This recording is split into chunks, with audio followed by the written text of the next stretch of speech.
$19.99, 30-ounce double-walled French press.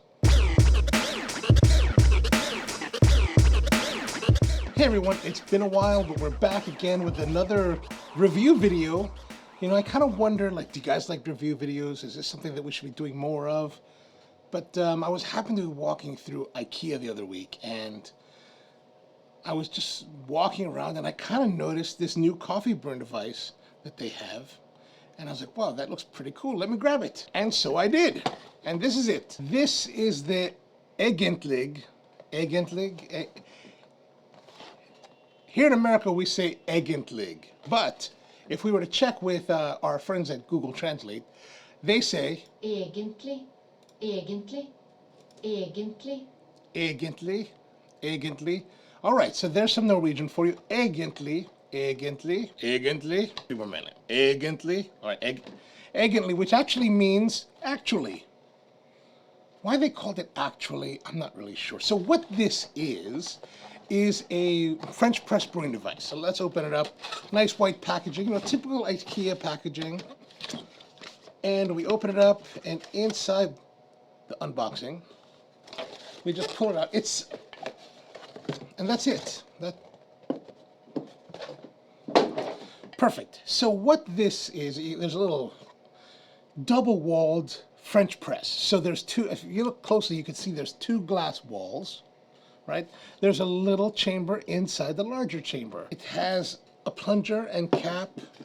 There's also a little instruction booklet, Egentlig, which has, it's got 26 languages. Anika, Hrvatski, Slovenia, Turkish, Arabic, Romanian, Portuguese, Russian, Ukrainian, Srpski, Icelandic, Danish, Netherlands, Francais, Deutsch, Česky, Svenska, Espanol, Italiano, Magyar, Polski, Esti. Lots of Western languages, but no Eastern languages. What's up with that, IKEA?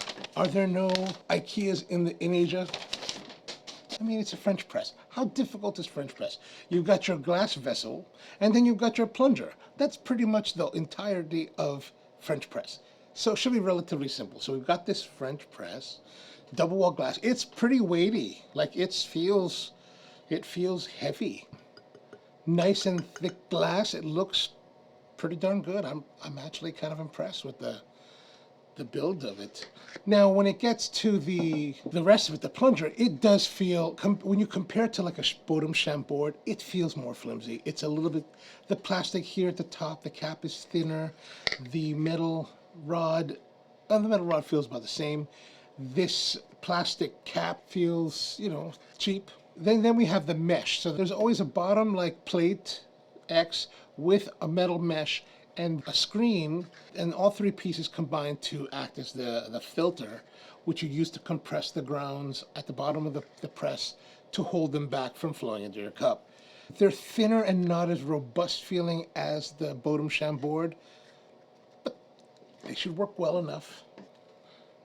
Oh, so here's something. So like with the Chambord, this cap is unscrewing.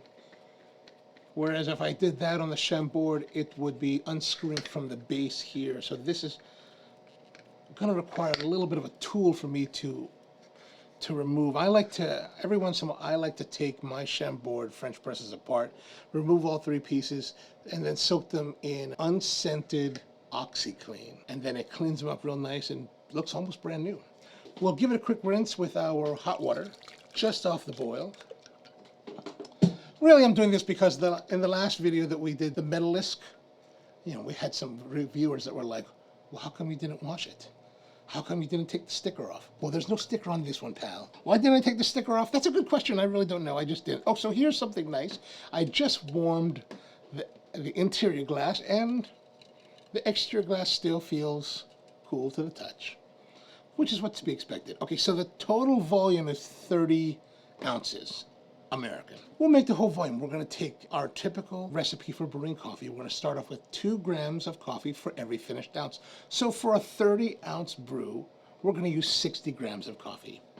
And this is just a really simple, handy way of brewing coffee, so you don't have to think too much about it. You don't need a calculator. Anybody can do two times whatever. So, 15, 30. 30, 60. Boom, easy. Not too bad, right? Easy. We want to make it simple. We want to make it easy. This is going to give you brew ratios to the SCA's Golden Cup standard. Now, some people will tweak it. Some people will want to argue, well, how come you're not using, let's say for a 12-ounce cup, how come you're not using 24 grams or 25 grams instead of 24? Please go right ahead. But today we're going to use 60 grams because we're making 30, right? So we're going to put 60 grams of ground coffee, coarsely ground coffee, right? So here it is. So you can see it here. Coarse ground coffee. Put that at the bottom. And now we're just going to take our water just off the boil. We also will need our timer. So I like to use a timer. We set the timer for 4 minutes.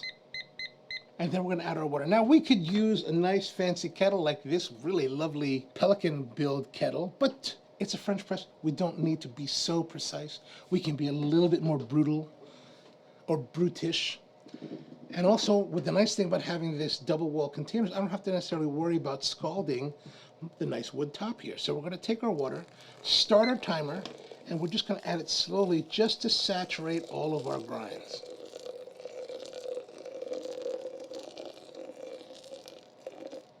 All right, so we've added just enough to saturate, okay?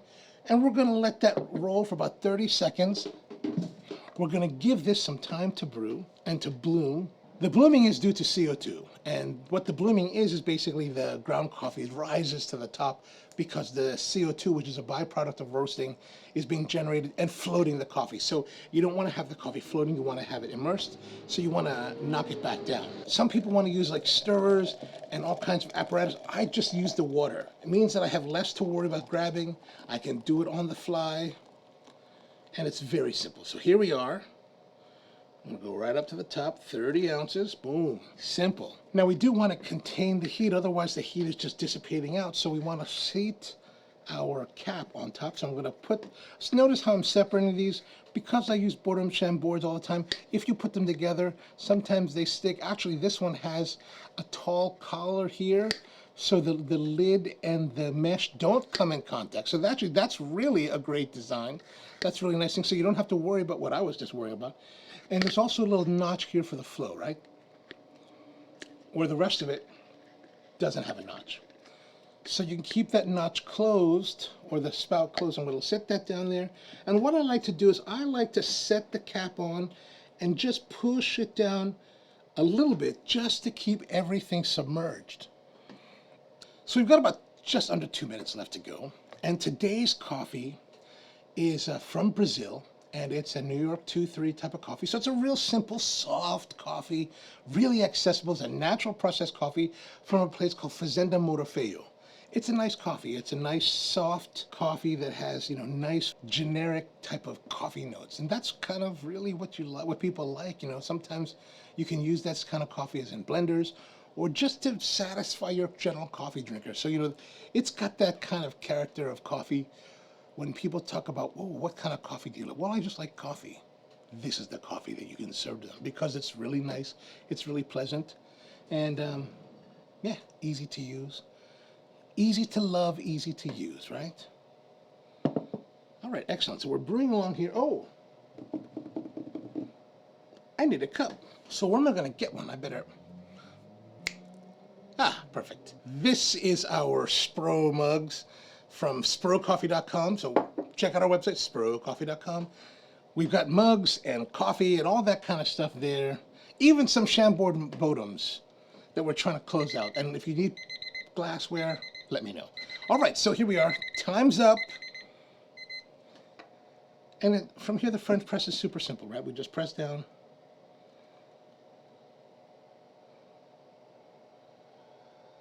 Just gentle, even pressure. Now, see, that's the thing. Look at it. You really can't see through it, right? It's not... I'm putting this big light on it, and you can't see through it. Because the thing about French press coffee is that while it's separating the grinds from the liquid, it still leaves a lot of the sediment and the essential oils all in the coffee. So you really get the full effect of coffee. Some people like that, some people don't. It's up to you. I sometimes like it. It's also one of those things where you're going to find sediment typically at the bottom of your cup. So when you're finished, don't go... A lot of people like the good to the last drop. This is not good. French press is not good to the last drop. Don't do that, because typically there's a bunch of sediment at the bottom and it's like drinking mud. It's not very fun. But we get our mug And we're gonna pour. Oh, the pouring is nice. Look, there's no dripping. It's not coming off. The pouring is smooth and steady. There's some nice bubbliness, some brewing crema, or whatever you call that.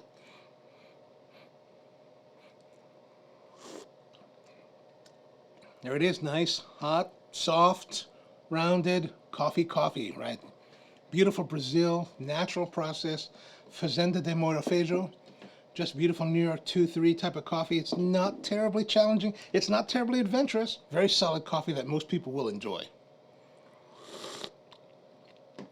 But really, what does this tell you? So it's got that nice heavy body from the brewing. It's got good amount of flavors from the oils.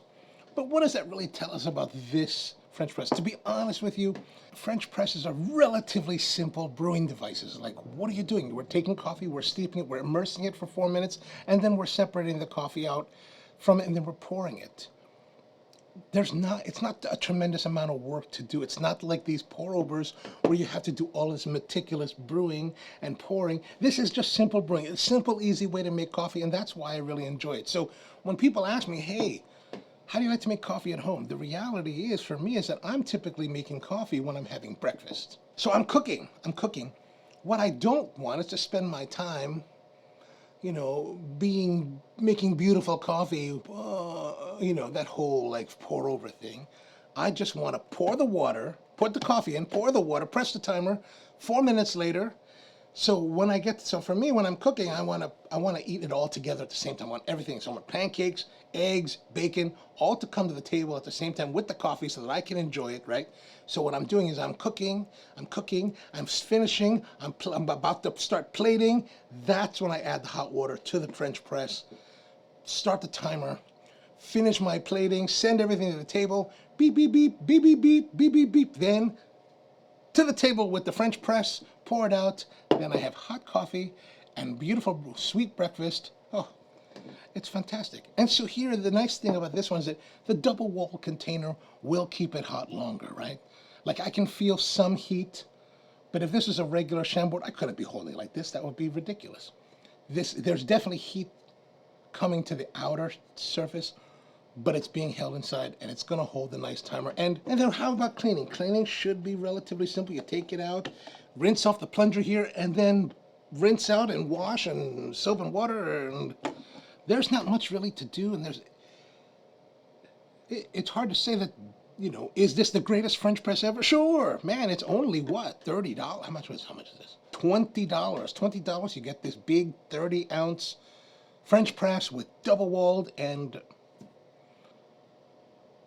it's great. It's great. I mean, here's the thing. I saw it.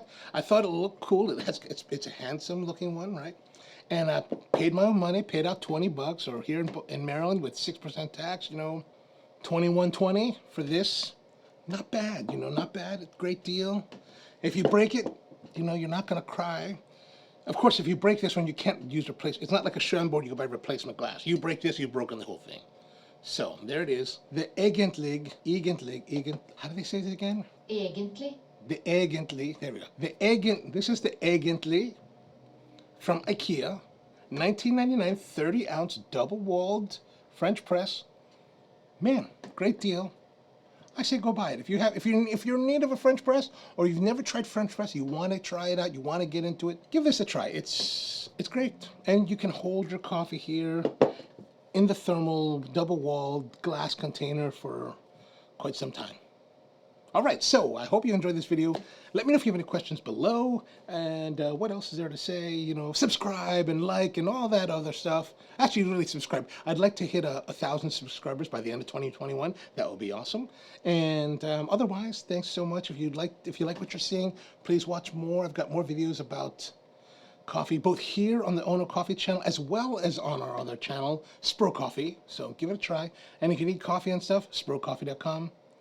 Thank you very much for tuning in. See you next time.